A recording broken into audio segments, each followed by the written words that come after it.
Welcome, everybody. We're super excited to have you guys with us. We're going to talk about AI and how it's replacing recruiters. We're not going to talk about AI today. We're going to talk about personal brands. So, super excited. We're going to talk about attracting opportunities, not just jobs. We're going to talk about brand deals. We're going to talk about just opportunities there are with your personal brand. I will say, in just getting started, we're going to talk a lot about online personal brand, but it's always just important to remember all these interactions we're having with one another, those are also personal brand, right? It's your reputation. So we're going to focus on digital today, but I'm super excited to be here with, let's see if I can get this clicker to work. Here we go. Jessica. Hey, so I am excited to be here, but let me be honest with y'all. I am running on E. I am a double twin mom. My boys are 2 months old, and they decided not to sleep last night. And so Mama chugged a Red Bull, and I'm here, y'all. So we go. Yeah, that's it. We got to cheer for that. We're going to pull it off. But I work as an HR executive by day. Technically, I'm still on maternity leave until May, but when I go back to work, I'll be an HR exec. I'm an author. I have a book called The Hidden Gem Within. Definitely go get that on Amazon. And then I do content creation. And I got into this very much in not a way that I thought that I would. It wasn't like I started out thinking I was going to create content. Back in the day, I started out as a recruiter. And so I would just actively go after people on LinkedIn. And that is how I started getting followers and just talking to people and just getting really comfortable kind of pitching myself to people. But mainly it was because I was doing sales, which is recruitment, as we know. And then I just started to think, why don't I create content? Why don't I start saying what I want to say on LinkedIn? Now, mind you, we're going to get into it's not all rainbows and sunshine when you start creating content. But that is how it started. And I would literally just go comment on other people's stuff. I was actually too afraid to make my own content for quite a long time. I would just comment. So that is where I would say a nugget to take with you. If you don't want to create your own content right now or you're not comfortable, just start commenting on other people's stuff. Start there. That's where you start. And then I started sharing my own insight in 2020. So in 2020, when the world was ending, I thought, well, why don't I just say whatever I want to say? What's going to happen? You never know. So in 2020 is when I actually started writing content and putting it out there and talking about my own story. And we'll get into more detail on that. But that's kind of just where it all started. I started as me being a recruiter, talking to people, and then kind of morphed into why don't I create content? Yeah, I love it. And it's kind of full circle too, because I think you were on my podcast 2 years ago. Yep. Which is amazing. So I'm Joel Alge. I love recruiting. I'm a recruiter. I don't know why it says I love recruiting and then recruiter, but I'm a dad of 3 and then a content creator. So I started in agency recruiting a decade ago now. I have a really close friend, I think, for pushing me into the industry, but it's been great. I started creating content in 2019, mainly on LinkedIn, and now that's just expanded to other platforms like TikTok and Instagram and Threads and X and all the other content platforms. And I've worked with lots of brands as well. So we're going to talk a little bit about brand partnerships as well. I don't know how much we'll get into that, but if you guys have questions on that, you can ask. I think there's a QR code that should get scanned as well. But worked with companies like Deal, Gem, Built-in, and a lot more. And then I've also coached thousands of recruiters, a lot of agency recruiters, but also internal recruiting teams, really on just how to start on social media and then how to do content distribution. So how do you work as a team to really elevate whatever content is already being created? And yeah, social media growth. So it's going to be a good conversation today. Why don't we start off with why social media matters? You want to take that, Jessica? Yeah, so when I wrote this out, I really do think your personal brand is your currency. So how people interact with you, what they think of you, when you think about your brand, what do you want people to know about you? So when I think about who I am and what my brand is, if you go on LinkedIn and you follow me, my brand is very much a little bit in your face, very spicy. If you know me personally, it's pretty on par with who I am in real life.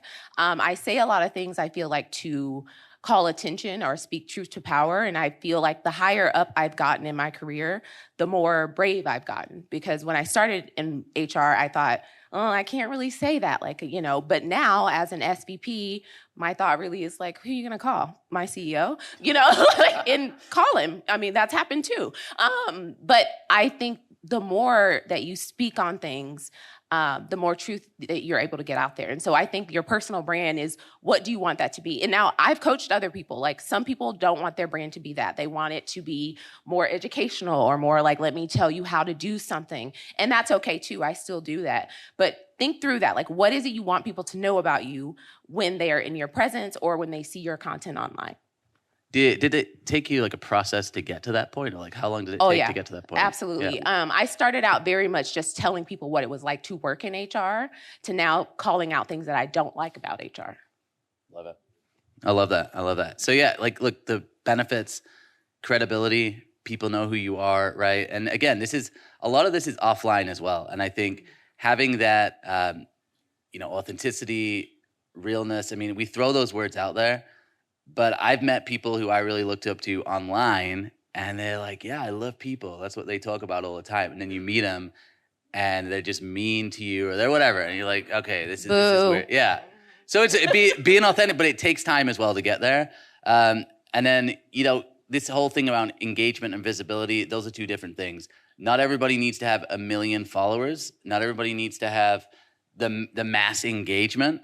Everyone has different business goals, right? And I know some influencers that have 5,000 followers that are making a lot of money, but it's also because they spent a lot of time becoming a subject matter expert, and they've built a lot of time building relationships. And so their content's just nurturing those relationships versus building it, where I think if you're going for visibility, that's a lot of different challenges that come with that.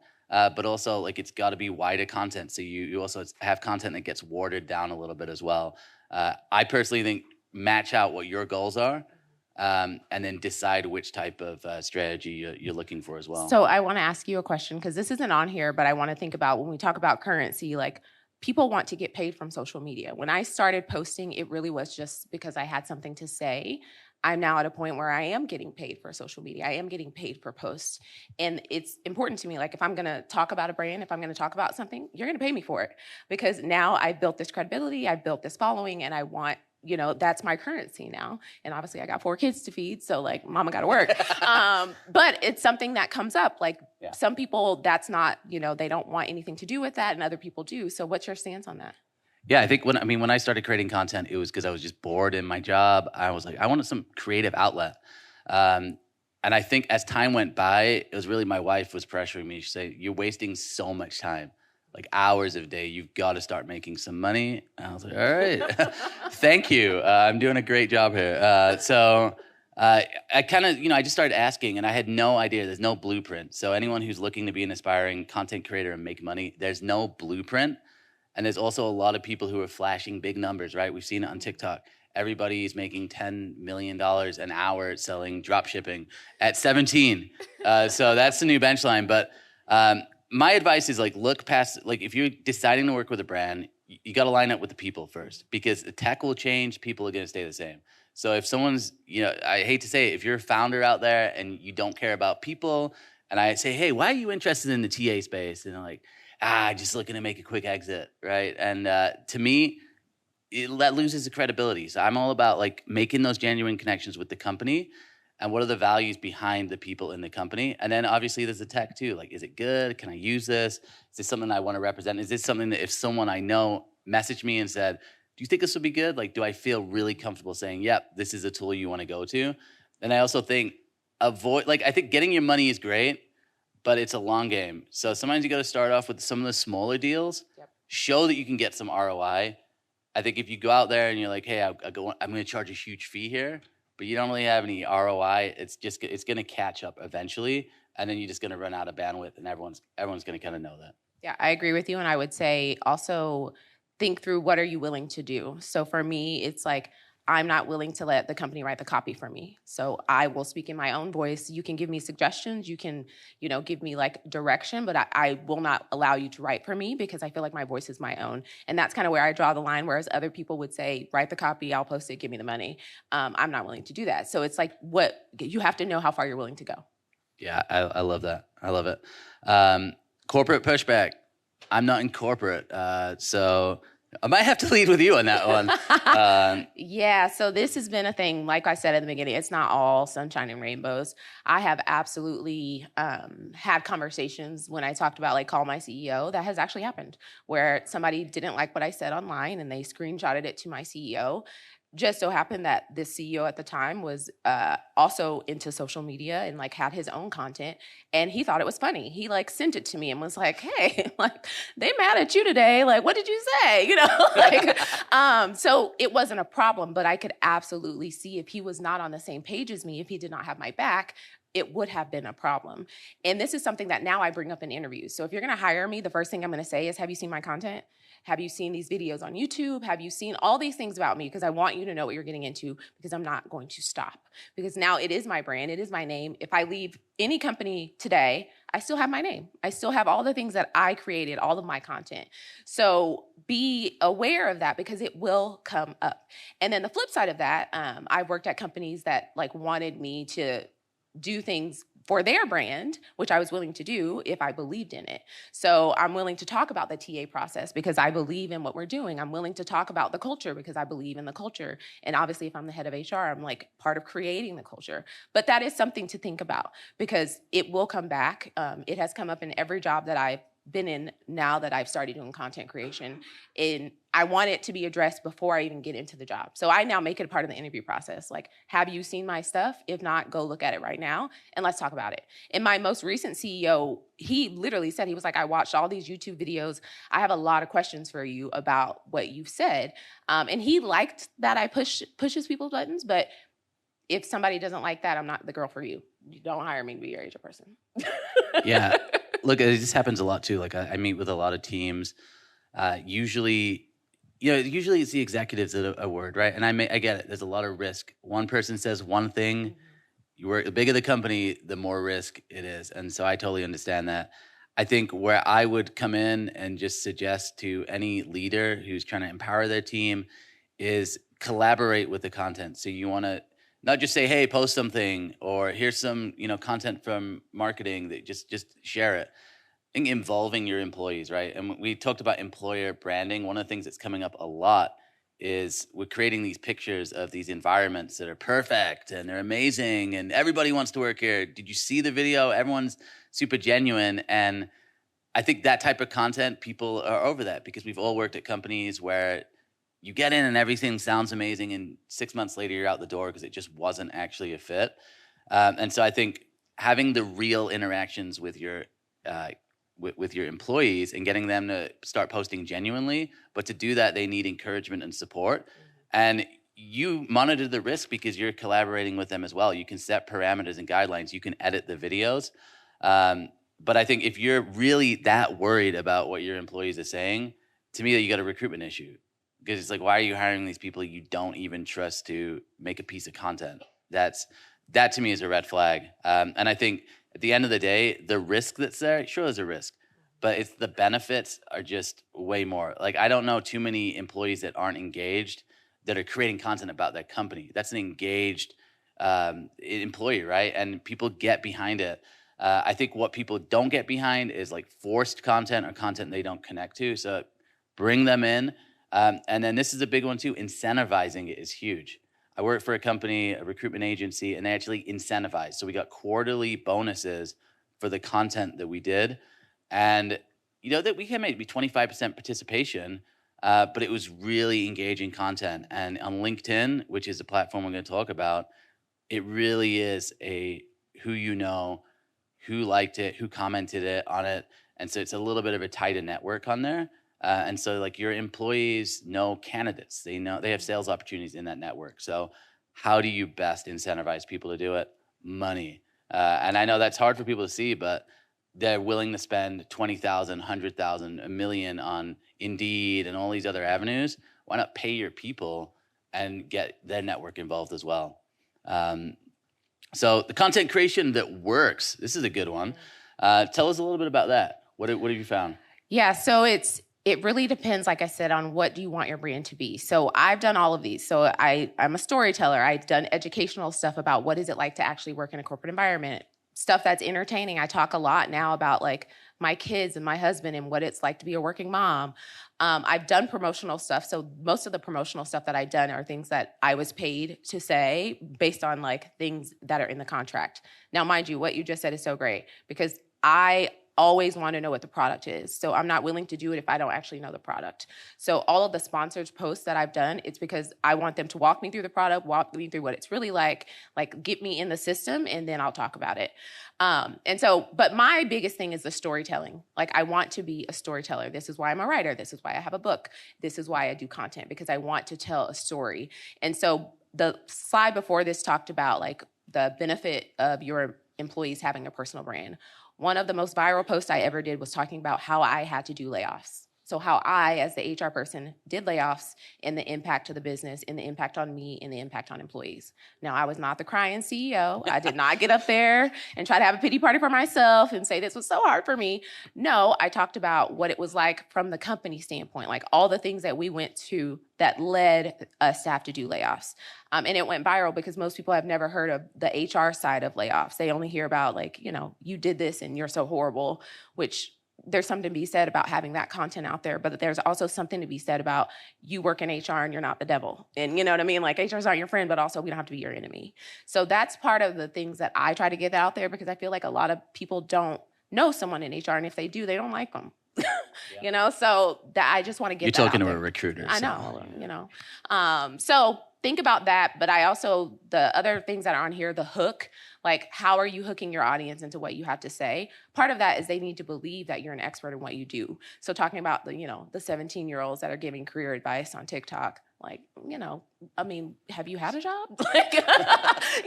But think about that. Like, how are you hooking people? And then what's your call to action or what are they supposed to do with the information? So, yeah. Yeah, I love that framework. I think one of the things that I know I made a mistake of early on when I was doing content in every video, and I'll just talk about video for a second. Every video I'd be like, hey, this is Joel from the company. And it'd be like 10 seconds in to when I'd actually talk about what the video is about. And then just following other creators and seeing this kind of viral framework. Hook is massive. And then with that value, it's like, why should they listen to you? So a great example is, and I use this one a lot, my hook could be anything like the job market is brutal, right? Whoa. And then I say, I've been in recruiting for a decade and I just added credibility, why you should listen. So the quicker you can do that, the better. And what I've seen is if you can hook people for 5 to 7 seconds, the retention rate in the video goes up. Now, what a lot of people want to do is they want to kind of get into who you are. It's just people don't care. The algorithms now are just all about what are they interested in. So either they're interested in what you're saying or you're not. That's where the hook comes in. So watch the video about really, really quickly. And a lot of this stuff is practice. Like I would just practice hours and hours and hours and hours on hooks. And it's just like anything else. The more you do it, the better you get. But this is the framework and having that call to action. The call to action doesn't have to be sign up for my course. It could just be like, what do you think? Right? It's a call to action. Call for them to comment, to do something. So I love all these tools. And then in terms of like the entertaining, educational, my thought is like know your audience, know what they care about. I would argue that every piece of content should have some sort of entertainment in it because I think the mindset of people when they're scrolling on social, they're kind of doing it because, we're doing it because we're bored a lot of times, right? Search, we look for answers potentially on some of these platforms now, but a lot of it is like downtime. Like, so entertain people and then within that storytell and educate as well. So I love all these. Please do your voice again. Which voice? Do your hook voice. The job market is brutal in 2025. Or my favorite one. I don't know who needs to hear this. That one always works. So there it is. I got that from this guy right here. Yeah, this guy. I learned a lot from him. All right. So platform optimization strategies. Different platforms, different strategies. Might have a little bit of a different take here on this. I'm curious to hear your take. Yeah, so my bread and butter is LinkedIn. That's where I do most of my content. I've recently got oh, we a little typo there. TikTok, not whatever that is. Tick, tick. Tick, tick. But I recently got on TikTok and started doing videos, absolutely having a good time, loving it. But to be honest, this is something that for years people have been telling me, like, why aren't you doing videos? Why do you only write? And I think I'm just more comfortable writing because I'm a writer. And now, based on the TikTok star that's beside me, I'm now doing videos and like getting into it. But starting on a new platform is also really hard because I'm starting obviously with zero, not based on all the things that I've already built on LinkedIn, because it doesn't always transfer. You know what I mean? The audience that's on LinkedIn is not the same audience on TikTok. And so like what I'm doing and how I'm doing it has to change too. So I definitely think there's something to be said about like writing content versus like you do more videos, I do more writing. Like there's just a difference in like how people receive that information. No, yeah, definitely. I think, all right. I think with LinkedIn, there's been an evolution and a change, right? On the platform with the content. I'm pretty sure everybody can know what I'm talking about. I think what I've realized, just putting content on every platform, like Facebook included, like I still post on the Facebook. It's a lot of the same people, just different kind of like mindset, right? So maybe on LinkedIn, there's more business focused content, obviously compared to Facebook, where it could be updates on family, but it's still people. So I don't think the strategy changes that much. I just try and like relatable, right? And so, but I think I post a lot of the same content across platforms, and I think that's actually helped me a lot, because there are people who spend more time on TikTok and don't find me. They might look me up on LinkedIn afterward. But yeah, I think I would like to challenge that, because I do think the platforms are changing. I think knowing your audience is key. Like I think the audience on LinkedIn, if you're going after executives, there's definitely different content than going after early Gen Z audience. But I still I look at my analytics on TikTok. I got more followers over 55 than I do 18 to 24. 18 to 24, I think it's 2% of my followers, and I got 11% of 55-year-olds following me. So I always like to challenge on that, but I think initially, maybe having a different approach on platforms can work. So you started on LinkedIn and now you do all the platforms? Yeah, so I got a tool, and this isn't a pitch for the tool, but basically what it does is it just takes my TikTok and I put it in a Google Drive, and then I just put that same video on LinkedIn, Instagram, and it's kind of all automated now. Yeah, and I found a lot of people will find me on TikTok and they'll reach out to me on LinkedIn, and I've been surprised at some of the levels of people who have reached out to me and said, "Hey, I love your content. I watch your live show." So yeah. And then profile optimization, bio, keywords, and links. Thoughts on that? I think it's really important to have like all your links together, your usernames, all of it, like make it all match, make your photos all match, like just think of yourself as the session before this was all about how it's marketing. Like you really are marketing yourself. Yeah. And think through like what you're trying to say and how you're trying to say it. Like one of the things I talk about in my bio is I want to have good trouble. So I think through like, how am I like speaking truth to power and like pushing people's buttons, but also speaking about my own lived experience. And sometimes me talking about my lived experience is what really pisses people off, which is ironic. But like think through that and like how are you wording that and the keywords that you're using.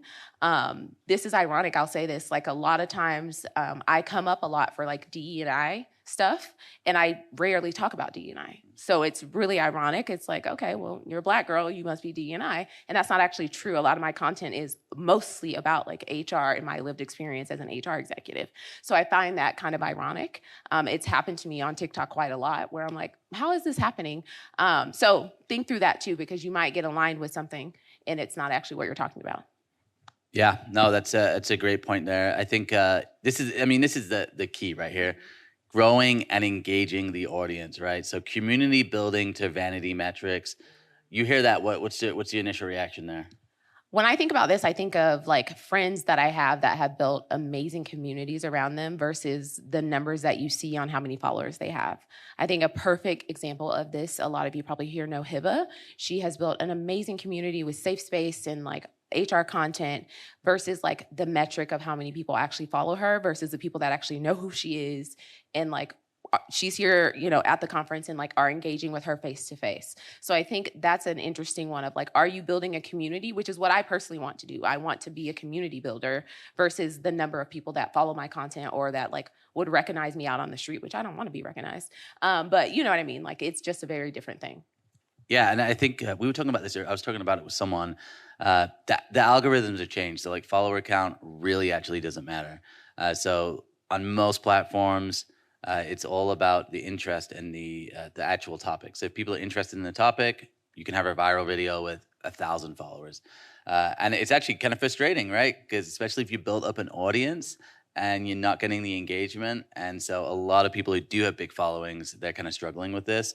The big one for me is the engagement, the commenting, starting conversations, being real with people, DMing them, responding to the DMs. I think if you're looking to create, how you comment on other people's content, how you support them, how you collaborate, how you show up for them consistently, and how you build relationships with other creators is huge as well.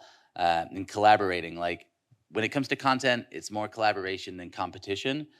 What I will say, it's easy to fall into the trap of just like comparing all the time. And I am guilty of this. But the truth is like content creators, we're all working together, and the engagement is huge in starting conversations. And then in terms of like trends and hashtags, I think with the trends, it's good to pay attention to them.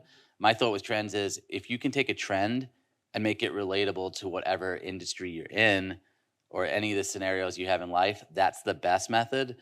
And if anything, if you can create your own trends, that's the ultimate thing.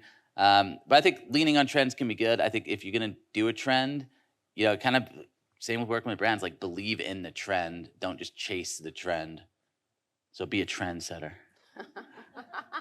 Yeah, do a dance video. Dancing. I've never done a dance. Well, I've probably done a dance video. All right, so converting followers into opportunities, relationship building over selling. Look, I think this is what it is, right? A lot of people ask me like, how do you really create opportunities with things? Selling is huge to me, and this is in relationship building. But I think if you really want to be a content creator and you want to generate income, you have to be able to sell the value of the content you create. You got to be able to sell to the brands you're working with, and you've got to be able to deliver. And I actually think this is the hardest thing of being a content creator. I think creating content, it is hard, and you get better at it. But selling and like working with businesses and being able to have those sales conversations is huge. And when it comes to like the brand deals, the speaking and the consulting, I think at the beginning, I think we talked about this, like you want to maybe charge less and just build up. And the more brands you work with, the more you'll make. But just also know like this, it's not going to happen overnight. You've got to be okay with a longer process with this. Absolutely. And the one thing I would say on that is, to your point earlier, there's no like roadmap to how you're supposed to do this. I've asked people like, well, how much are you charging per post? How much are you charging for this? And like, just honestly made up numbers like, oh, well, you pay me this? Okay. Then the next one is, you know what I mean? Because there's really no rhyme or reason to it. And you have to decide, what is it worth? Like, is it one post? Is it you're doing videos, or are you doing stuff for this? I've had this happen where they wanted me to post like several times a week about their stuff. And so of course that's going to be more because that means I'm not doing my own content if I'm posting for you. So think through those things because it is important. Yeah. And look, you have built up an audience, you built trust. I heard another speaker talking about this, like trust is the currency, right? It's like you can have all the attention, you don't have any trust, it's hard to convert. Trust is the value, and trust takes time. With real relationships, with online relationships, it just takes time. But one bad brand deal, maybe not one, but a few bad brand deals, you're going to lose that trust. And I think that's what we sell on. So action plan. What are you guys going to do here for the next 30 days? Yeah, go think through like, what do you want to post, and like actually post something. Now, mind you, if that's too much, we'll take it down, do some comments, but think about what you could post over the next 30 days. Like, is it about the conference? Is it about your experience working in HR? There's so many avenues that you could go down. And I know we're about to run out of time, but I just want to say, like, even if you just write it out, like even if you start a Google Doc and you just write out some post and you don't actually post it, you're taking a step in the right direction. So even just start there. Yeah, stay consistent for 30 days. Why don't we take a question? We got any questions here? Do we have those questions coming through, or? Okay, I don't see any questions on the screen. Yep.